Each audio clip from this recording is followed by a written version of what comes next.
Ozai, Tai, brangioji, ar nupirkai makaronų? prie ko čia makaronai? Turiu idėją. Sekančius 2 mėnesius valgysim tik makaronus. Turbūt išprotėjai. Ne. Ne. Juk makaronus tu valgydavai kiekvieną rytą. Kodėl makaronus? O gal kepsnių? Štai ką mes padarysim. Nekepsiu kepsnių. Kai jos valgai, tu išsiriebuloji visus savo marškinius. Šitų neįsterliojau. Tu nemoki valgyti karbonadų. Aš tau išvirsiu skanių kriaukliukų. Skanių kriokliukų. Aš nuo jų paspringsiu. Kur bėda? Bet to fakto, kad nevalgysiu kotletų. Bet tik mėnesį. Tau bus tai geriau. Aš galiu valgyti tai, ką noriu. Gerai? Ir be to, tu esi žmona ir privalai skalbti marškinius kiekvieną rytą. Tau reikia tur skalbk.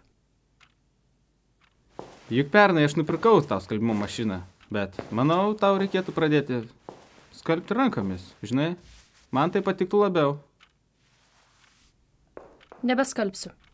Ką? Nebeskalbsiu. Nešk rūbus į skalbyklą ir skalbk. Kur?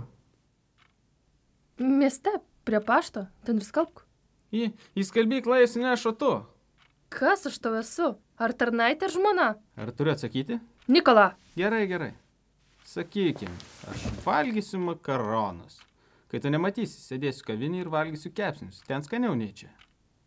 Kiaulė tu bjaurus man.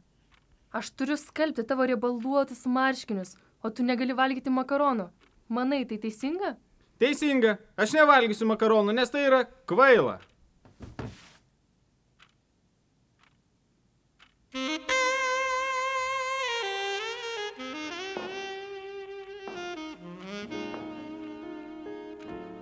Jei jas valgysi,